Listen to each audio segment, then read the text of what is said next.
বলে যাচ্ছে একটু গলাটা টানছে ভাই, মাইকম্যান কি আছে গলাটা টানছে, একটু দেখবেন তো। না মাইক্রোফোনটা দোষ না,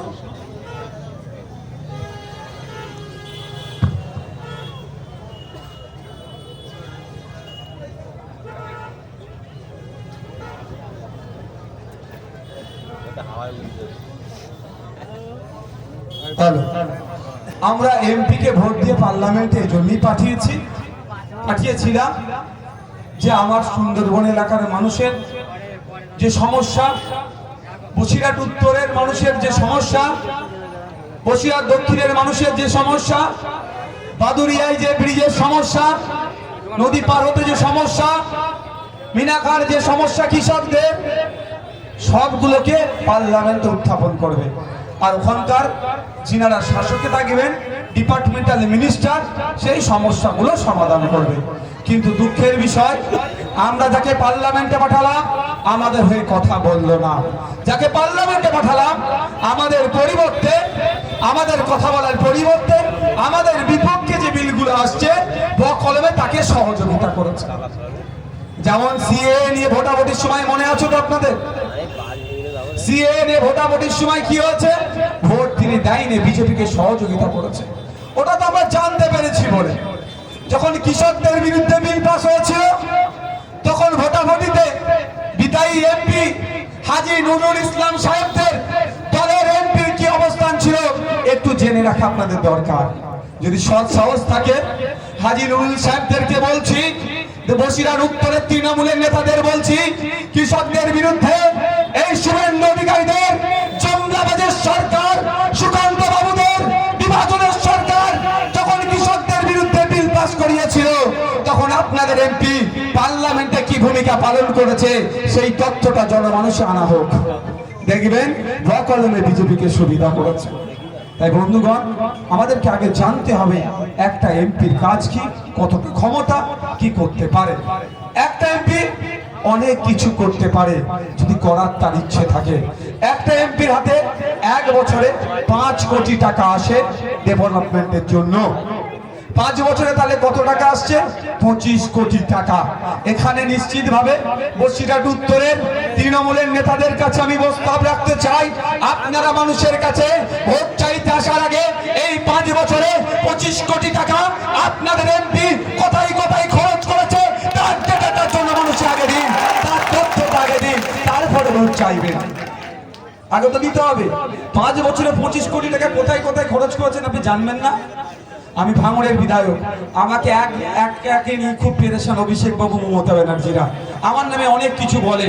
আমি বলেছি আমি বছরে 60 লাখ টাকা পাই, এখন আমার বলাতে 10 লাখ বেড়েছে।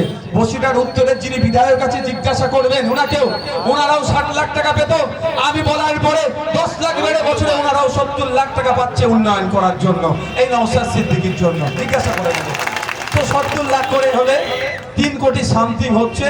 তো টাকা আমি আমার ভাঙড়ের সাধারণ মানুষদেরকে বলেছি যে আপনাদেরকে একবার শুনিয়ে দিতে চাই যে 5 বছর শেষ হওয়ার সাথে সাথে এই 3.5 কোটি টাকা মতো, 3 থেকে 3.5 কোটি টাকা মতো কোথায় খরচ করেছি, কিভাবে খরচ করেছি, এবং আমার মাইনে আগে 80,000 ছিল, এখন বেড়ে 1,20,000 মতো হয়েছে। এই টাকা থেকে কোথায় কার সংসার খরচ, কার ট্রিটমেন্টের জন্য, কার ছেলের পড়াশোনার জন্য, কাকে জামিন করানোর জন্য কোথায় কি খরচ করেছি সেই সমস্ত তথ্য দিয়ে ভাঙড়ের মানুষের কাছে 5 বছর শেষ হওয়ার সাথে সাথে খামে ভরে প্রতিটা বাড়িতে আমি আমার হিসাব পৌঁছে দেবো। নিজের হিসাব পৌঁছাতে পারি তাহলে বসিরহাট উত্তরের তৃণমূলের নেতাদের উদ্দেশ্যে বলছি, আপনাদের বিদায়ী এমপি কি কি খরচ করেছে, 5 কোটি টাকা নিয়ে কোথায় খরচ করেছে সেই তথ্যটা আপনারা অন্তত বাড়িতে না পৌঁছাতে পারলেও বড় বড় ব্যানার করে মেন বাজারে একটা করে টাঙিয়ে দিন। তবে আমি এখান থেকে চ্যালেঞ্জ করে যাচ্ছি, 1 তারিখে, জুন মাসের 1 তারিখে আপনাদের ভোট, তো জুন মাসের 1 তারিখের আগে পর্যন্ত ওরা ছাপাবে না, ওই তথ্য দেবে না, কারণ যে চুরিটা করেছে সেটা আমি ধরে দিতে পারবো। হয়তো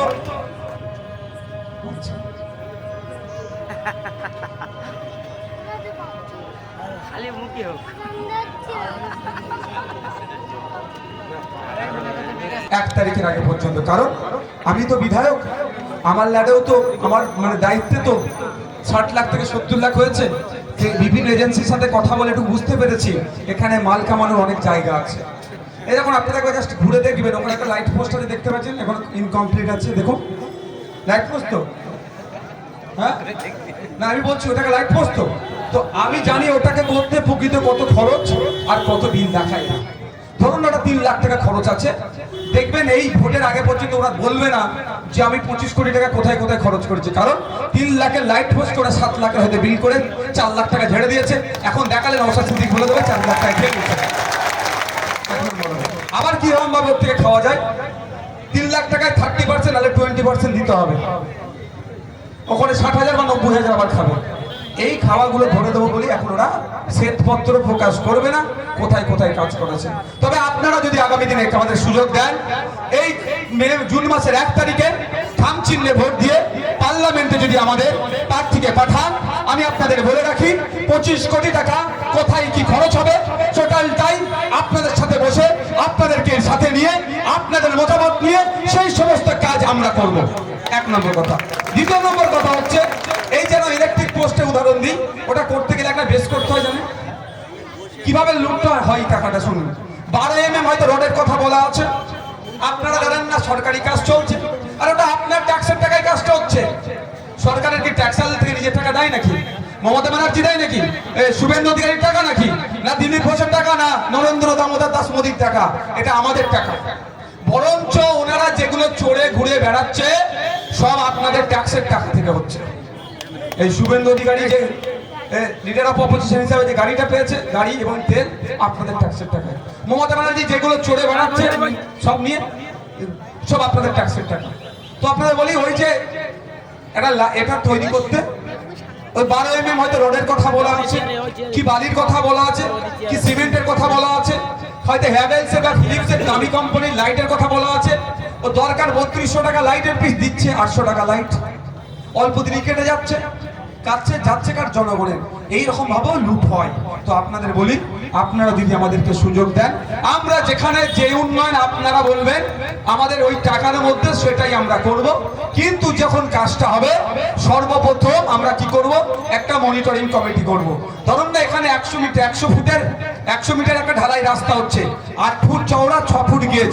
ওখানে যে ওদের ক্ষেত্রে দেখবেন 8 ফুটের জায়গায় 6 ফুট চওড়া আর 6 ইঞ্চি গেজের জায়গায় 3 ইঞ্চি গেজ করছে, মানে এদিকে সাইডের 2 ফুট আর নিচের গেজের 3 ইঞ্চি খেয়ে নিচ্ছে। এগুলো বন্ধ করতে হবে।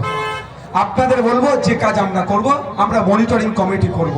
কমিটিটা কি, যেখানে কাজ হবে সেখানকার সাধারণ মানুষ ওই কমিটির মধ্যে থাকবে আর শিডিউলটা ঝুলবে।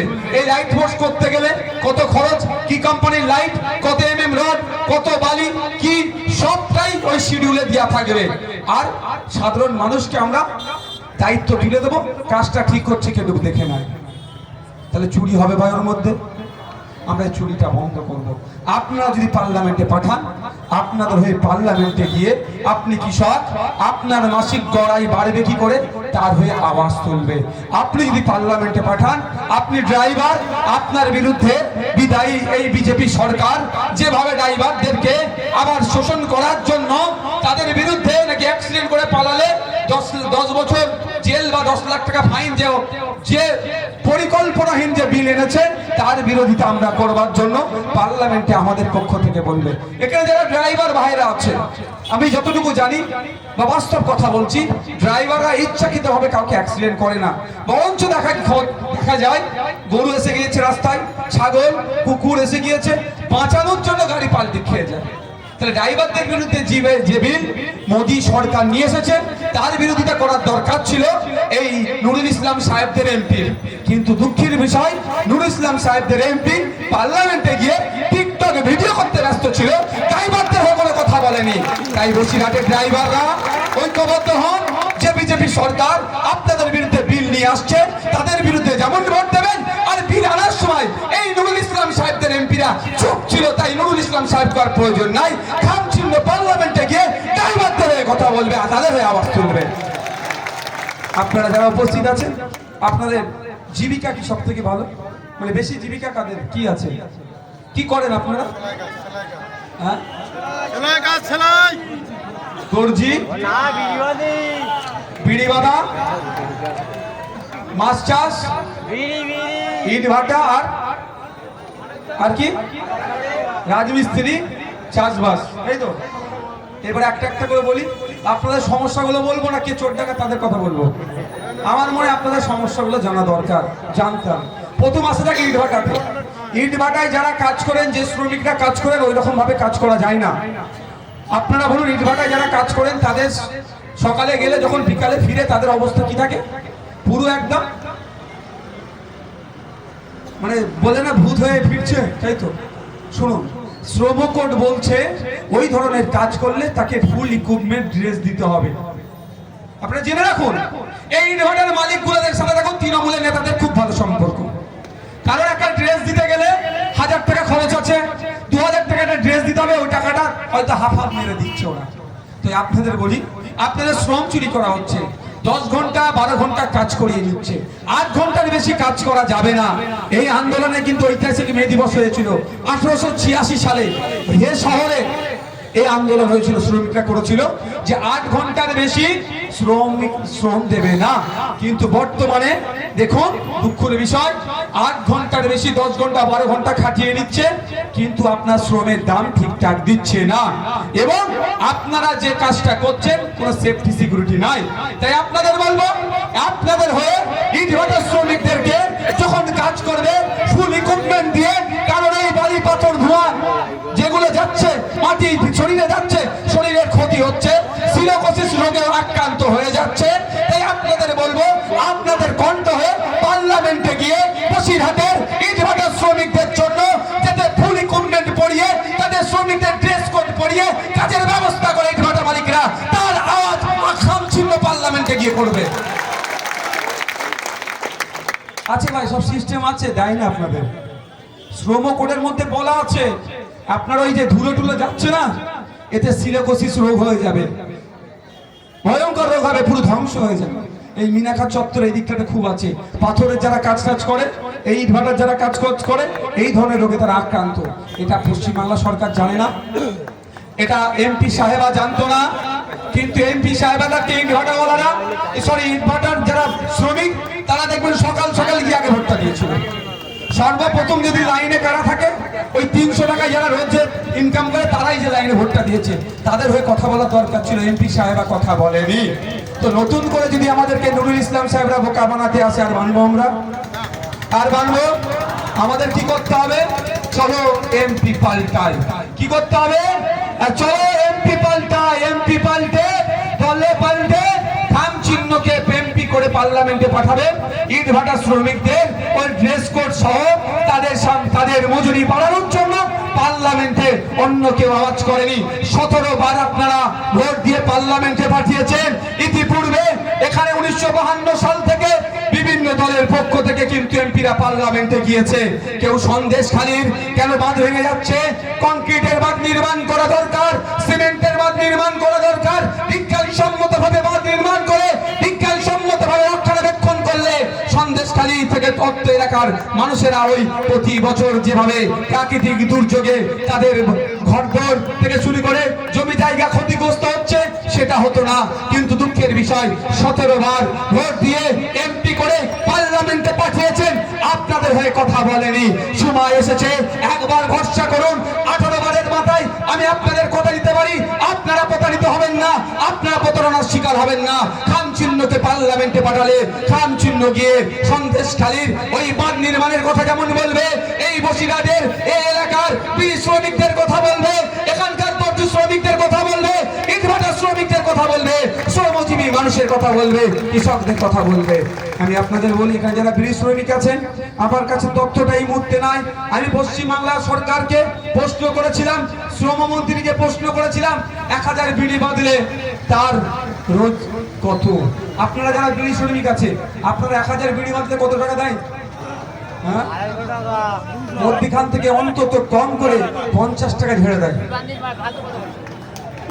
আমার উপর রাগ কেন বুঝতে পেরেছেন? আজকের পর থেকে এই মুহূর্তে আমার মনে নাই ভাই, আমার কাছে আমার প্রশ্নের উত্তর, আমি কোশ্চেন উত্তর দিয়েছিল, সম্ভবত 255 টাকার আশেপাশে 1000 বিড়ি বাঁধলে 255 টাকা পাবে। তাহলে প্রায় 50-55 টাকা কারা ঝাড়ছে বিড়ি কোম্পানির মালিকগুলো। আর খোঁজ নিয়ে দেখুন তারা ছাড়ার সুযোগটা কেন পাচ্ছে, এই তৃণমূলীদেরকে টাকা দিচ্ছে বলে। ওদেরকে মাসে একটা টাকা দিয়ে দিচ্ছে, তোমরা এটা নিয়ে বসে থাকো, আর বাকি হাজার পিছু বিড়ি থেকে 55 টাকা কম করে ছেড়ে দিচ্ছে ওরা। তাই আপনাদের বলছি, আমি পশ্চিমবাংলার বিধানসভায় আওয়াজ তুলেছিলাম, বিড়ি শ্রমিকদের 1000 বিড়ি বাদলে যে সরকারি রেট আছে সেটা কম হচ্ছে, সেটাকে বাড়াতে হবে, তাদের মজুরি বাড়াতে হবে। এই আওয়াজটা দেশের শ্রম মিনিস্টারের কাছে, দেশের লেবার মিনিস্টারের কাছে পাঠাতে চাই। আপনাদের আওয়াজটা, আপনাদের কণ্ঠকে, জনগণের কণ্ঠকে পার্লামেন্টে পাঠাতে চাই। যেখানে দেশের আইন তৈরি হয় সেখানে পাঠাতে চাই। সেখানে যেখানে আইন তৈরি হবে, যখন আইন তৈরি হবে, সেখানে আমাদের আখতার রহমান বিশ্বাস বিড়ি শ্রমিকদের জন্য আওয়াজ তুলবে যে 1000 বিড়ি বাদলে আর 255 টাকা নয়, এটাকে ডবল করতে হবে, এই আওয়াজটা তুলবে। ভোটটা কেন আমরা দিই, এটা ভাবতে হবে। আগামী 5 বছর নাগরিকদের ভালো কিভাবে থাকবে